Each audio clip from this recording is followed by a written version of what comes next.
The zeitgeist movement, the promotion of an open source society. Mission statement, FAQ, and model. Our mission statement. Founded in 2008, the Zeitgeist Movement is a sustainability advocacy organisation which conducts community-based activism and awareness actions through a network of global/regional chapters, project teams, annual events, media, and charity work. The movement's principal focus includes the recognition that the majority of the social problems which plague the human species at this time are not the result of some institutional corruption, scarcity, a political policy, a flaw of human nature, or other commonly held assumptions of causality in the activist community. Rather, the movement recognizes that issues such as poverty, corruption, collapse, homelessness, war, starvation, and the like appear to be symptoms born out of an outdated social structure. While intermediate reform steps and temporal community support are of interest to the movement, the defining goal here is the installation of a new socio-economic model based upon technically responsible resource management, allocation, and distribution through what would be considered the scientific method of reasoning problems and finding optimized solutions. This resource-based economic model is about taking a direct, technical approach to social management as opposed to a monetary or even a political one. It is about updating the workings of society to the most advanced and proven methods science has to offer, leaving behind the damaging consequences and limiting inhibitions which are generated by our current system of monetary exchange, profits, corporations, and other structural and motivational components. The movement is loyal to a train of thought, not figures or institutions. In other words, the view held is that through the use of socially targeted research and tested understandings in science and technology, we are now able to logically arrive at societal applications which could be profoundly more effective in meeting the needs of the human population. In fact, so much so that there is little reason to assume war, poverty, 95% of most crime, and many other money-based scarcity effects common in our current model cannot be resolved over time. The range of the movement's activism and awareness campaigns, the long-term view, which is the transition into a resource-based economic model, is a constant pursuit and expression, as stated before.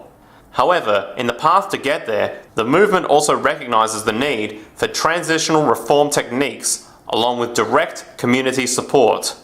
For instance, while monetary reform itself is not an end solution proposed by the movement, the merit of such legislative approaches are still considered valid in the context of transition and temporal integrity.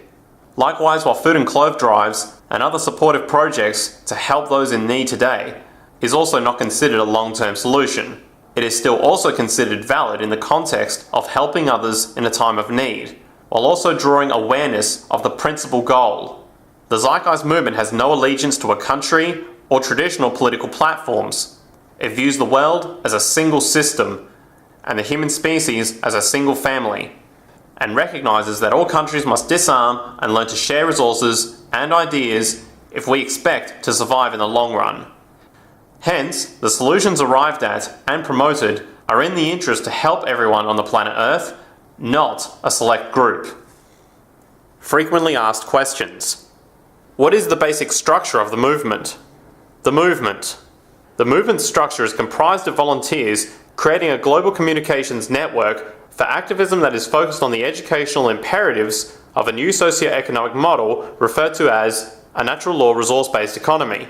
A more formal affiliation is attained by an individual's involvement in the movement via official chapters, usually comprised of city, state, or national level groups.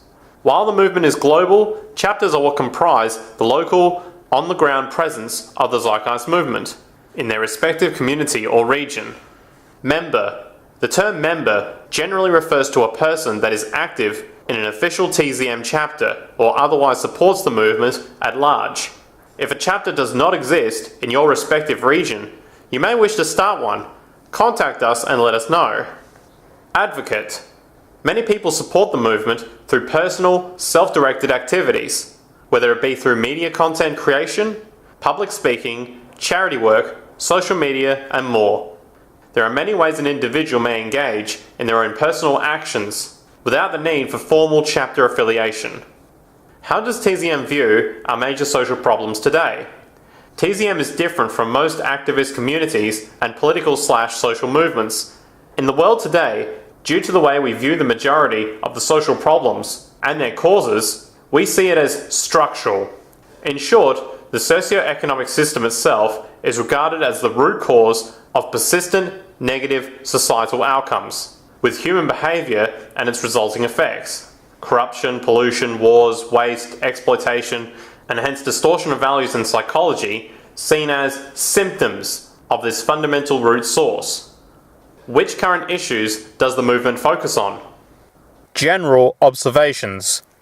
In the view of the movement, the society today has become increasingly detached from the physical world, with techniques of production, distribution, and social ordering that have little to no relationship to the environment or the current state of scientific knowledge with respect to public health and sustainability.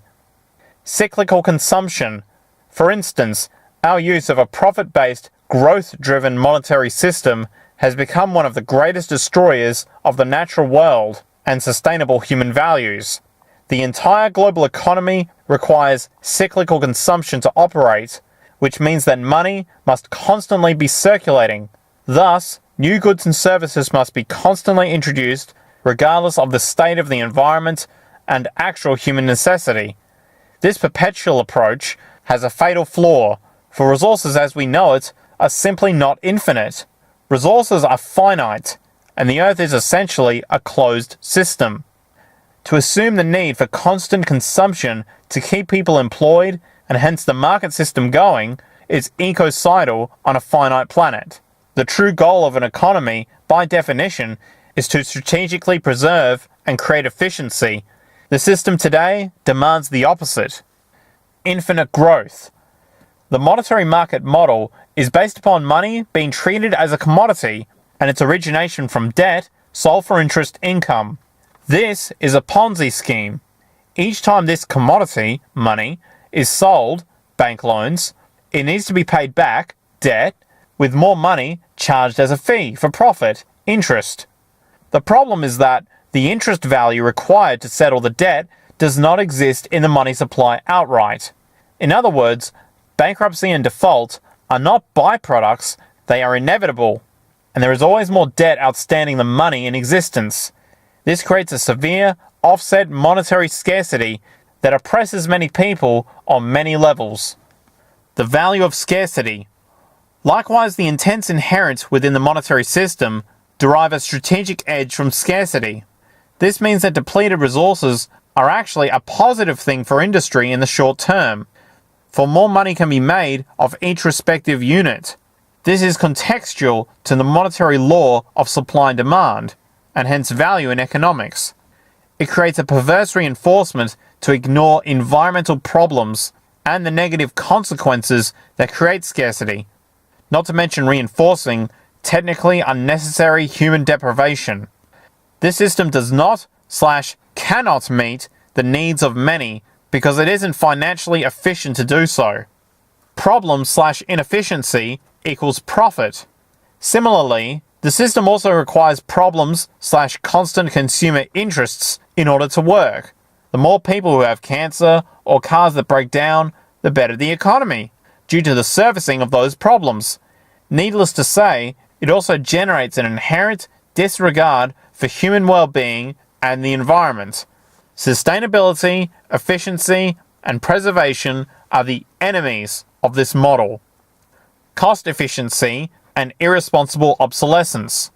There is also the cost efficiency mechanism that demands cutting expenses to remain competitive in the marketplace. Every single product created by a corporation today is immediately inferior by design. For the market requirement to cut creation costs in favor of lowering the output purchase price to maintain a competitive edge automatically reduces the quality of any given item by default. it is impossible to create the strategically best, long-lasting anything in our society, which translates into outrageous amounts of wasted resources and time. Likewise, this same mechanism is reinforcing the environmental disregard, depletion, and pollution that we see as a constant in the world today, among other issues. Waste and oppression of the human resource. As far as occupations today, we need to ask ourselves what the point is of a given focus and why it is necessary. The fact is, most jobs today are not directly related to the actual necessities of life.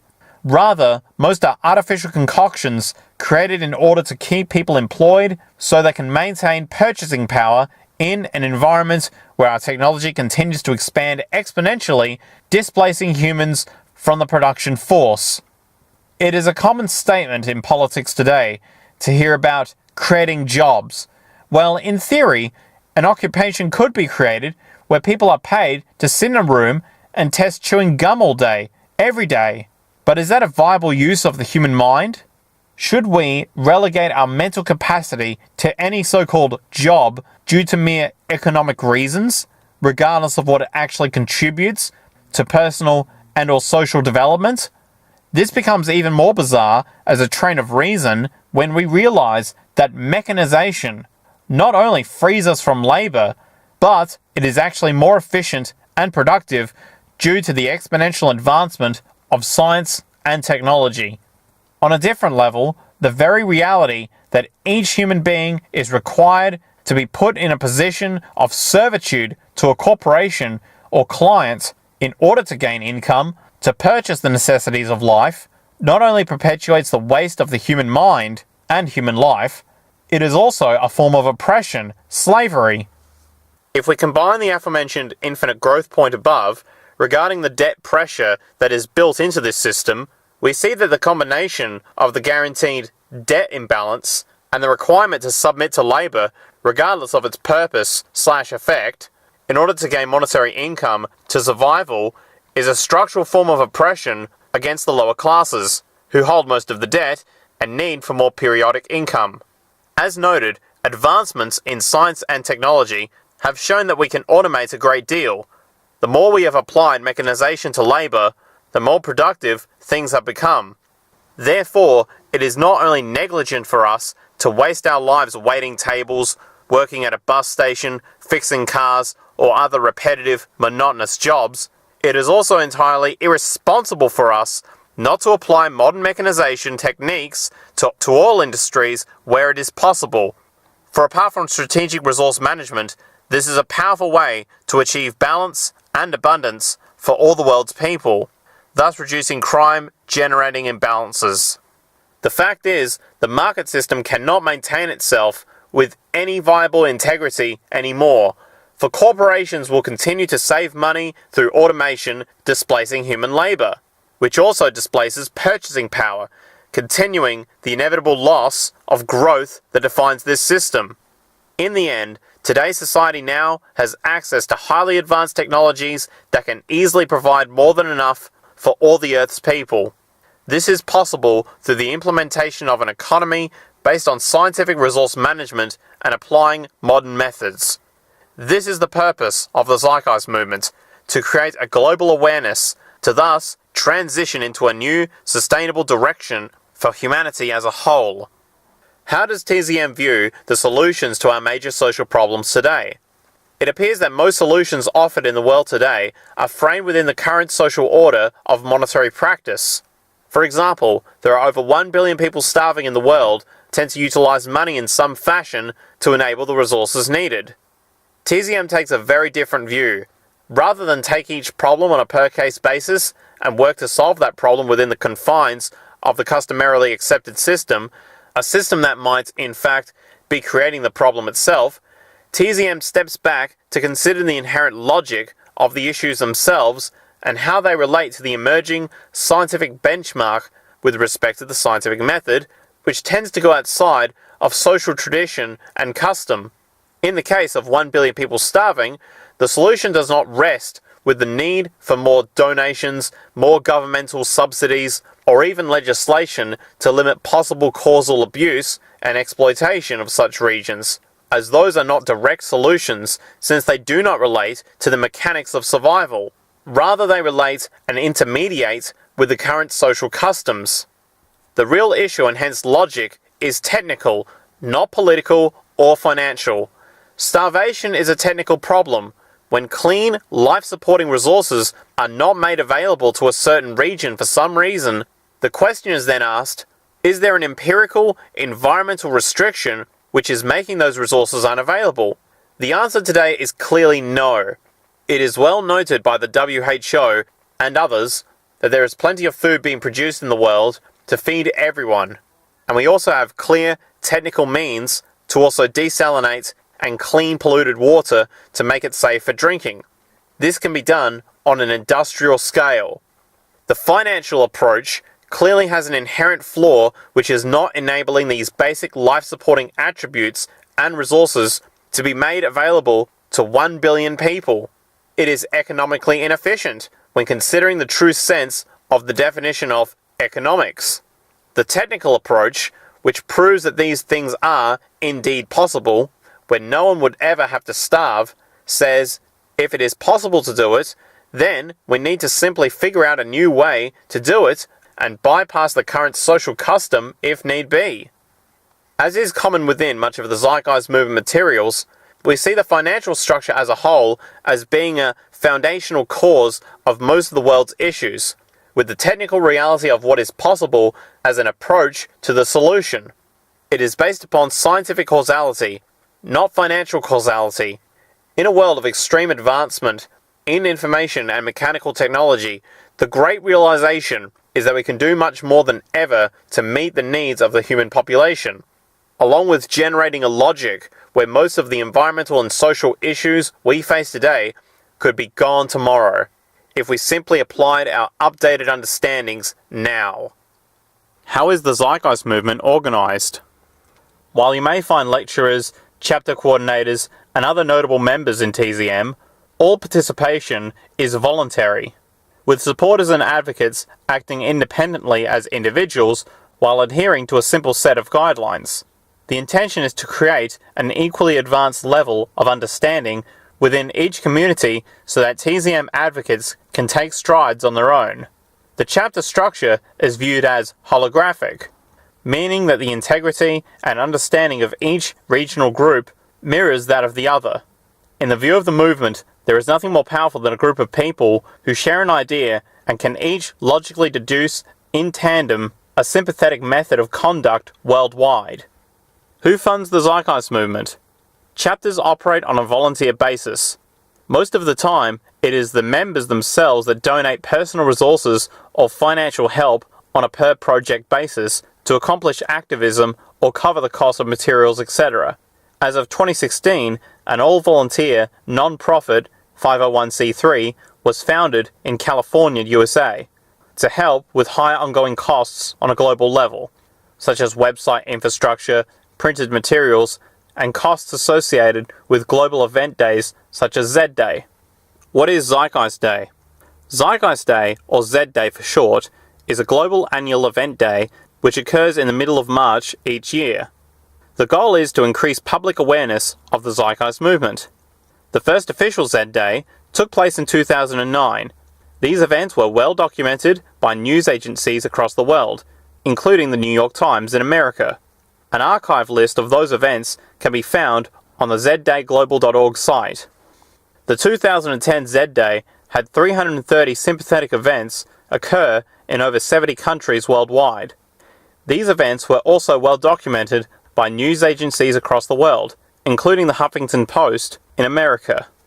A Zeitgeist Day event can take on many forms, ranging from a simple showing of DVD media to full lectures or interactive question and answer events, with chapter organizers in various regions. What is the Zeitgeist Media Festival? Recognizing the power of art and media to help change the world, the Zeitgeist Media Festival is an annual worldwide arts festival that occurs late each summer.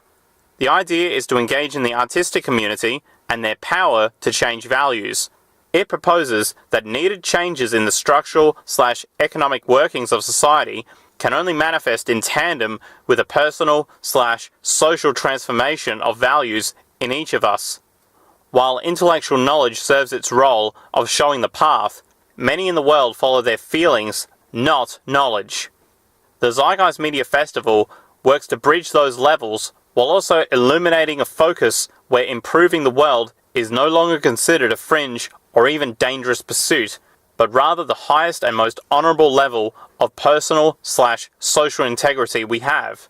The Zeitgeist Media Festival also globally works with local food drives to directly help the many homeless and suffering. Is the Zeitgeist movement related to Peter Joseph's film series? No. The Zeitgeist documentary series was the inspiration for the Zeitgeist movement, due to their popularity and overall message of seeking truth, peace, and sustainability in society.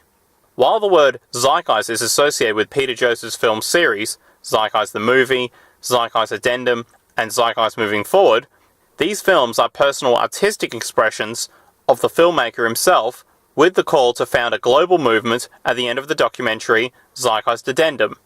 The term zeitgeist can be defined as the general intellectual, moral, and cultural climate of an era. The term movement implies motion and change. Therefore, the Zeitgeist movement can be seen as a social movement that urges change in the dominant intellectual, moral, and cultural climate of the time. How do I learn about TZM in detail? Aside from numerous global lectures that can be found online and via our YouTube channel, there is a 320-page book, TZM Defined, available for free in PDF form on this site that is the most in-depth written work regarding the movement's train of thought. This work is also being sold at cost in paperback form via Amazon. How to connect to TZM's online voice chat, TeamSpeak. The Zeitgeist movement has a TeamSpeak server organized with many chat rooms to enable group conferences for the whole movement. Please download and install the software TeamSpeak and then log in with these details in the connection window. Server voice.thezeitgeistmovement.com, password TS_129TZM. Rules of conduct, structure, and server policy available here. To get a channel for your national chapter, team, or international project, please email tsadmin@thezeitgeistmovement.com. After you have done that, your application will be reviewed for integrity and you'll receive an email with further instructions. About the Natural Law Resource-Based Economy, NLRBE. What are some of the central characteristics of the solution proposed? Automation of labour. As the trend of what appears to be an exponential increase in the evolution of information technology, robotics, and computerization continues, it is apparent that human labour is becoming more and more inefficient in regard to meeting the demands necessary for supporting the global population. From the beginning of the Industrial Revolution, we have seen an increasing trend toward technological unemployment, which is the phenomenon where humans are replaced by machines in the workforce. This trend, while debatable in regard to its ultimate long-term effect on employment, creates a propensity to displace the worker and hence the consumer, slowing consumption. That stated, this issue is actually overshadowed by a social imperative that the use of machine labour mechanization is provably more efficient than human performance in virtually all sectors. For example, if one was to track the performance output of factory production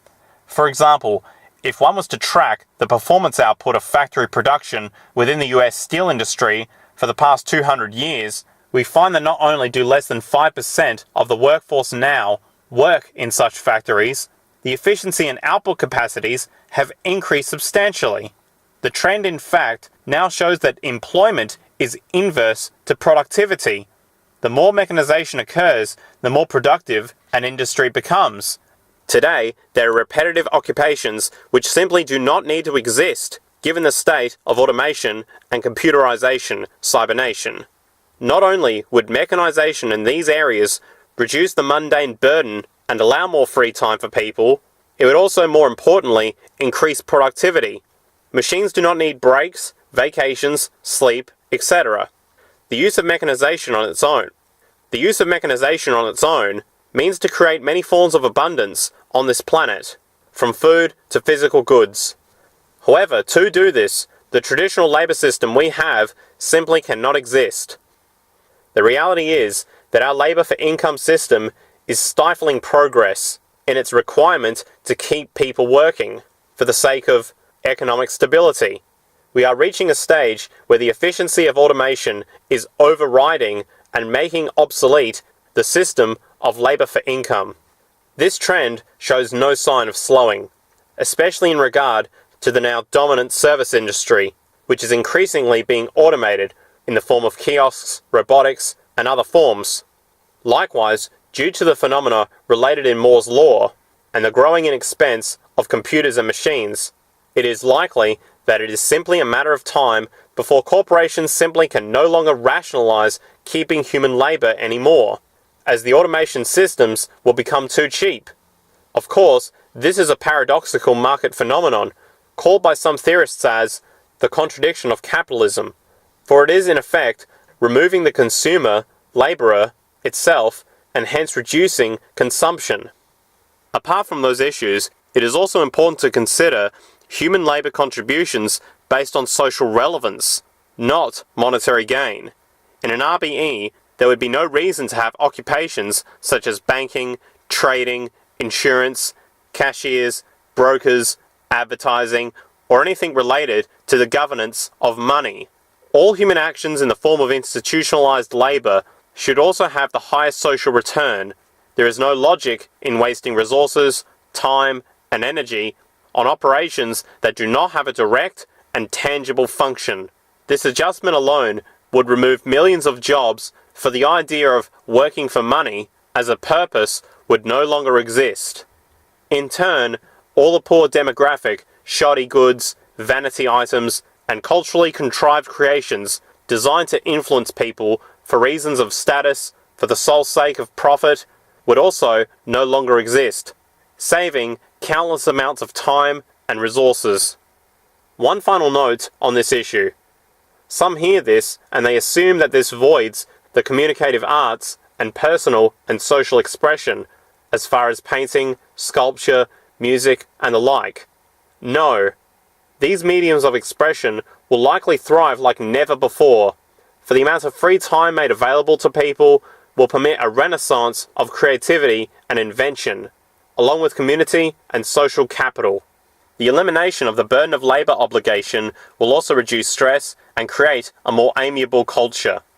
There is a difference between creating for the sake of keeping society sustainable and efficient, focusing on resource preservation, product efficiency, and strategic allocation of labor for those things which generate a tangible social return, versus creating for personal expression, exploration, experimentation, and hence art, which has been a staple of human evolution since the dawn of time. Access over property. The concept of property, unannounced to most today, is a fairly new concept. Before the Neolithic Revolution, as extrapolated from current hunter and gatherer societies existing today, property relationships did not exist as we know them. Neither did money or even trade in many cases. Communities existed in an egalitarian fashion, living within the carrying capacity of their regions and the natural production built in. It was only after direct agricultural development was discovered, eventually proceeding with resource acquisition by ship traders and the like, up to modern-day power establishments and corporations, that property became a highly defined staple of this society as we know it today. With that understood, which dismisses the common notion that property is a result of some kind of empirical human nature, the notion of no property is also today often blindly associated with communism and the works of Karl Marx. It is important to point out that TZM's advocation of no property is derived from logical inference, based almost explicitly upon strategic resource management and efficiency, rather than any surface influence by these supposed communist ideals. There is no relation between the two, for communism was not derived from the needs to preserve and manage resources efficiently. Communism in theory and practice was based on a social/moral relativism, which was culturally specific, not environmentally specific, which is the case with an RBE. The real issue relevant to meeting human needs is not ownership, it is access. People use things, they do not own them. Ownership is a non-operational, protectionist advent derived from generations of scarcity over resources, currently compounded by market-based advertising, which supports status/class division for the sake of monetary gain.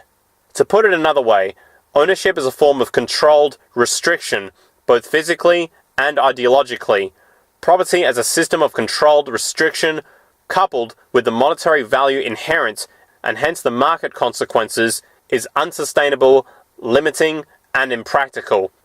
In an NL/RBE model, the focus moves from static ownership to strategic access, with a system designed for society to obtain access as needed.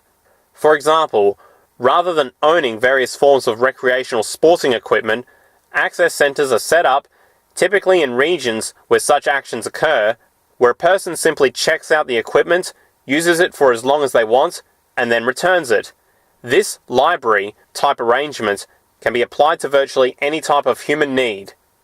Of course, those reading this who have been conditioned into a more individualistic, materialistic mindset often object with such claims as, what if I want green, custom golf clubs, but only white ones are available? This is a culturally contrived, biased reservation. The issue in question is utility, not vanity. Human expression has been moulded by the needs of the current market-based system, consumption, into values which are simply non-functional and irrelevant. Yes, this would require a value adjustment to quality rather than identity. The fact is, even for those who object from the standpoint of their interest in personal identity, the overarching social ramifications of such a social approach will create benefits that will greatly overshadow any such arbitrary personal preference, creating new values to replace the outdated ones. These include A. No property crime. In a world of access rather than ownership, and without money, there is no incentive to steal, for there is no resale value. You cannot steal something that no one owns, and you certainly couldn't sell it. B. Access abundance. It has been denoted that the average automobile sits in parking spaces for the majority of its lifespan, wasting space and time. Rather than having this wasteful consequence of the ownership system, one car could facilitate a large number of users in a given region, with only a fraction of the production/resources needed. C. Peak efficiency of production. Unlike today, where the market system must perpetuate inherently inferior products for the sake of economic turnover, we could actually design goods to last, using the best materials and processes strategically available. We no longer make cheap products to serve a poor demographic, which is the majority. This attribute alone will save cataclysmic amounts of resources, while also enabling a society to have access to goods and services that they would never have had in a world based on money, inherent obsolescence, and property. Self-contained/localized city and production systems. There are many brilliant engineers who have worked to tackle the issue of industrial design, from Jacques Fresco to R. Buckminster Fuller to Nikola Tesla. Behind such designs, such as Jacques Fresco's famed circular cities or Fuller's geodesic domes, rests a basic train of thought, strategic efficiency, and maximization of productivity. For example, Fresco's circular city is constructed of a series of belts, each serving a social function, such as energy production, research, recreation, living, etc. Hence, each city is a system, where all needs are produced within the city complex in a localized fashion whenever possible. For example, renewable energy generation occurs near the outer perimeter. Food production is produced closer to the middle, within industrial-sized greenhouses. This is very different in its logic from the globalization-based economy we live in today, which wastes outrageous amounts of energy and resources due to unneeded transport and labor processing.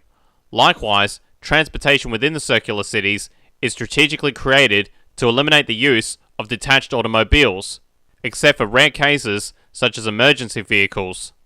Homes are created to be microsystems as well, with much power generation occurring internally, such as from sunlight absorbed by the building's structure using photovoltaic technology. More information on these city systems can be found at thevenusproject.com. The geodesic dome, perfected by Buckminster Fuller, offers another efficiency-orientated medium within a similar train of thought. Fuller's goal was to build designs to do more with fewer resources. He noticed problems inherent in conventional construction techniques and recognized the indigenous strength of naturally occurring structures. The advantages include a much stronger structure than a conventional building while using less material to construct. Domes can be built very quickly because they are of a modular prefab construction and soon being mass-produced. They also use less energy to keep warm/cool than a conventional box structure. More information can be found at bfi.org. In the end, the fundamental interest is, again, sustainability and efficiency on all levels, from the housing design to the earth design. The market system actually fights this efficiency due to the broken, competitive nature inherent. Technological unification of Earth via systems approach. We live in a symbiotic/synergistic planetary ecosystem, with a cause-effect balance reflecting a single system of earthly operation. Buckminster Fuller defined this well when he referred to the planet as Spaceship Earth. It is time we reflect this natural state of affairs in our societal affairs on this planet. The fact of the matter is that human societies, which are dispersed across the globe, require resources which are also ununiformly dispersed across the globe. Our current procedure for enabling resource distribution comes in the form of corporations which seek and claim ownership of our earthly resources, which they in turn sell to others in the name of profit. The problems inherent in this practice are numerous, again due to the self-interest-based disposition inherent in selling anything for personal gain, as denoted above. But in the larger scheme of things, this is only a partial issue when it comes to the reality that we live on a finite planet and where resource management and preservation should be the number one concern in regard to human survival, especially with the population explosion of the last 200 years. 2 people are born every second on this planet, and each one of those humans needs a lifetime of food, energy, water, and the like. Given this fundamental need to understand what we have, the rates of depletion, and invariably the need to streamline industry in the most efficient, productive way, a global system of resource management must be put in place. It is just common sense. This is an extensive subject when one considers the technical, quantitative variables needed for implementation. However, for the sake of overview, it can be stated that the first step is a full global survey of all earthly resources. Then, based on a quantitative analysis of the properties of each material, a strategically defined process of production is constructed from the bottom up, using such variables as negative retroactions, renewability, etc. More on this can be found in the section called Project Earth in the ZM lecture called Where Are We Going? Then consumption statistics are accessed, rates of depletion become monitored, distribution is logically formulated, etc. In other words, it is a full systems approach to earthly resource management, production, and distribution with the goal of absolute efficiency, conservation, and sustainability, given the mathematically defined attributes as based on all information at the time, along with the state of technology at the time. The parameters for social operation within the industrial complex become self-evident, with decisions arrived at by way of computation, not human opinion. This is where computer intelligence becomes an important tool for social governance, for only the computation ability/programming of computers can access and strategically regulate such processes efficiently and in real time. This technological application is not novel. It is simply scaled out from current methods already known. The scientific method as the methodology for governance. The application of the scientific method for social concern is an oft-repeated mantra for the basis of the social operation in a resource-based economy model.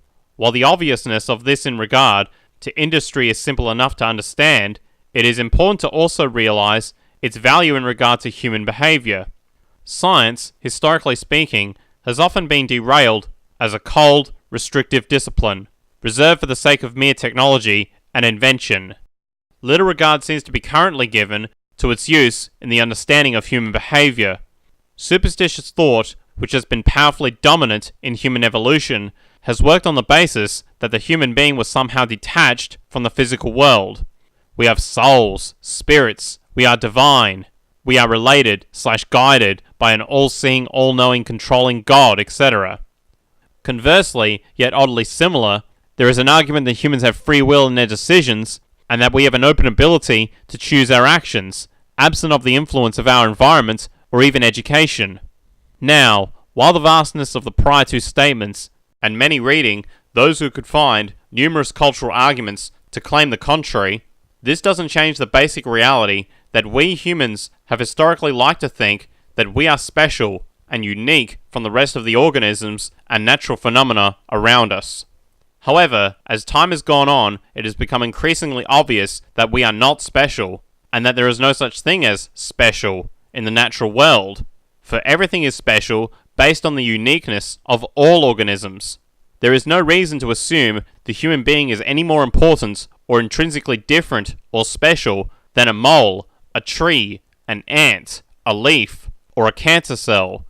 This isn't New Age rhetoric. It is fundamental logic. We are physical phenomena, nothing more or less. We are greatly influenced by our culture, and our values and behaviors can only mostly be a result of our conditioning, as external phenomena interacts with our genetic predispositions. For example, we have a notion called talent, which is another word for a genetic predisposition to a given behavior or set of behaviors. A piano prodigy might have an inherent ability that enables them to learn more quickly and perform in a more acute way than another who has spent the same time in practice but doesn't have the genetic predisposition. Be that as it may, that talented person still had to learn what a piano was and how to play it. In other words, genes are not autonomous indicators of commands. It takes an environmental trigger to allow the propensity to materialize. At any rate, it is not the point of this article to expand on the argument of nature and nurture. The point is that we have proven to be scientifically defined and a product of traceable causality, and it is this understanding that can allow us to slow and even stop the aberrant or criminal behavior we see in society today, such as abuse, murder, theft, and the like. The logic, once the effects of human conditioning are understood, is to remove the environmental attributes which are enabling the reactions. Just as an abused dog who has been starved for a week might have a knee-jerk reaction to react very violently to an otherwise innocuous passerby, we humans have the same behavior dynamic. If you don't want people to steal food, do not deprive them of it. It has been found that prisons are now generating more violence than they are curbing. If you teach a child to be a hateful racist, then he will carry on those values into the rest of his life very often. Human values, and hence human behavior, are shaped by the environment in a cause and effect based way, no different than a leaf being blown by the wind. In a resource-based economic model, the central focus in regard to removing aberrant human actions is not to punish them, but to find the reasons for their offensive actions and work to eliminate them. Humans are products of their environment, and personal/social reform is a scientific process. Moving away from money and markets. Market theory assumes a number of things, which have proven to be either false, marginally beneficial, or outright socially detrimental. The core problems to consider are the following. A. The need for infinite growth, which is mathematically unsustainable and ecologically detrimental. The basis of the market system is not the intelligent management of our mostly finite resources on this planet, but rather the perpetual extraction and consumption of them for the sake of profit and economic growth. In order to keep people employed, people must constantly consume, regardless of the state of affairs within the environment, and often regardless of product utility. This is the absolute reverse of what a sustainable practice would require, which is the strategic preservation and efficient use of resources. B. A corruption-generating incentive system. It is often said that the competitive marketplace creates the incentive to act for the sake of social progress. While this is partially true, it also generates an unequal, if not more profound amount of corruption in the form of planned obsolescence, common crime, wars, large-scale financial fraud, labour exploitation, and many other issues. The vast majority of people in prison today are there because of monetary-related crime or non-violent drug offences. The majority of legislation exists in the context of monetary-based crimes. Also, if one was to critically examine history and peer into the documented biographies/mentalities of the greatest scientists and inventors of our time, such as N. Tesla, A. Einstein, A. Bell, the Wright brothers, and many others, it is found that they did not find their motivation in the prospect of monetary gain. The interest to make money must not be confused with the interest to create socially beneficial products, and very often they are even at odds. C. A disjunct, inefficient industrial complex which wastes tremendous amounts of resources and energy. In the world today, with the advent of globalization, it has become more profitable to import and export both labour and goods across the globe, rather than to produce locally. We import bananas from Ecuador to the US, and bottled water from Fuji, Japan, while Western companies will go to the deprived third world to exploit cheap labour, etc. Likewise, the process of extraction, to component generation, to assembly, to distribution of a given good, might cross through multiple countries for a single final product, simply due to labour and production costs/property costs. This cost efficiency generates extreme technical inefficiency, and is only justifiable within the market system for the sake of saving money. In a resource-based economy model, the focus is maximum technical efficiency. The production process is not dispersed, but made as centralized and fluid as possible, with elements moving the very least amount, saving what would be tremendous amounts of energy and labor as compared to methods today. Food is grown locally whenever possible, which is most of the time, given the flexibility of indoor agriculture technology today, while all extraction, production, and distribution is logically organized to use as little labor/transport/space as possible, while producing the strategically best possible goods. See more below. In other words, the system is planned to maximize efficiency and minimize waste. D. A propensity for establishments. Very simply, established corporate/financial orders have a built-in tendency to stop new, socially positive advents from coming to fruition if there is a foreshadowed loss of market share, profit, and hence power. It is important to consider the basic nature of a corporation and its inherent need for self-perpetuation. If a person starts a company, hires employees, creates a market, and becomes profitable, what has thus been created, in part, is the means for survival for a group of people, since each person in that group typically becomes dependent on that organization for income. A natural, protectionist propensity is created, whereas anything that threatens the institution thus threatens the well-being of the group/individual. This is the fabric of a competition mindset. While people think of free market competition as a battle between two or more companies in a given industry, they often miss the other level, the competition against new advents, which would make them obsolete outright. The best way to expand on this point is to simply give an example, such as the US government and big oil collusion to limit the expansion of the fully electric car, EV, in the US. This issue was well presented and sourced in the documentary called Who Killed the Electric Car? The bottom line here is that the need to preserve an established order for the sake of the well-being on those on the payroll leads to an inherent tendency to stifle progress. A new technology which can make prior technology obsolete will be met with resistance unless there is a way for the market system to absorb it in a slow fashion, allowing for a transition for the corporations, i.e. the perpetuation of hybrid cars in the US, as opposed to the fully electric ones which could exist now in abundance. There is also a large amount of evidence that the FDA has engaged in favoritism/collusion with pharmaceutical companies to limit/stop the availability of advanced progressive drugs which would void existing/profitable ones.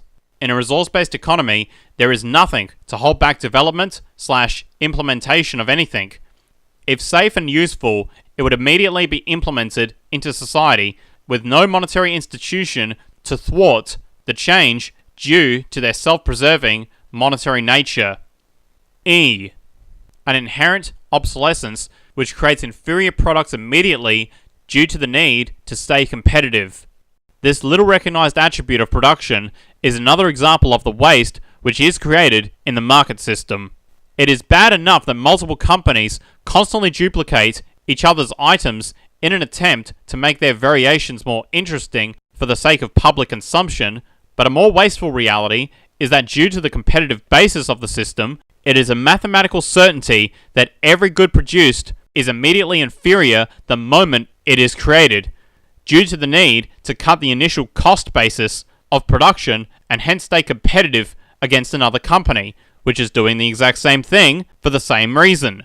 The old free market adage, where producers create the best possible goods at the lowest possible prices, is a needlessly wasteful fantasy and detrimentally misleading, for it is impossible for a company to use the most efficient material or processes in the production of anything, as it would be too expensive to maintain a competitive cost basis.